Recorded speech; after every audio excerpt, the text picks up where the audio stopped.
everybody. Welcome. We have the rich getting richer and the poor getting poorer. Consumer sentiment is in the dumps.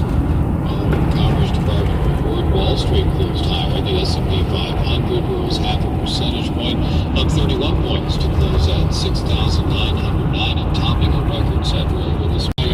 B.T.W reports the minister appeared to walk back his remarks hours later. Defense Minister Israel Katz was addressing Jewish settlers in the West Bank to mark the expansion of 1,200 new housing units there, and he said, God willing, in due time, Israel will establish Israeli communities in areas of northern Gaza where Jewish settlements were dismantled 20 years ago. And he said, quote, we will not leave off of Gaza.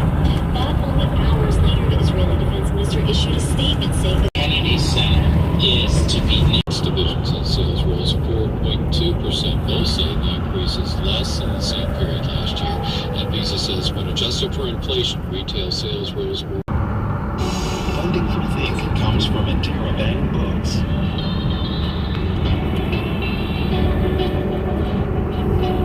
Most of the goals we set for ourselves, large and small, we pursue because we expect them to make us content.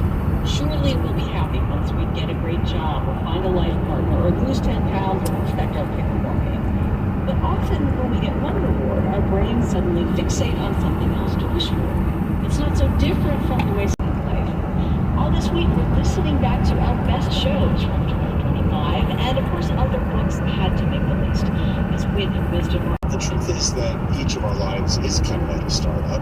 I'm not trying to businessize life, but when you think about it, what entrepreneurs are trying to do is that it's important to them. They're willing to take risks. People are thinking about that for their own lives, but really what we're trying to get is one of happiness, which is an audacious entrepreneurial thing to want. So I teach my students, look, you might be startup entrepreneurs. I teach at the Harvard Business School, after all. And I say, that's great to do that. But the real business is the business of your life. So treat your life. Suggest writing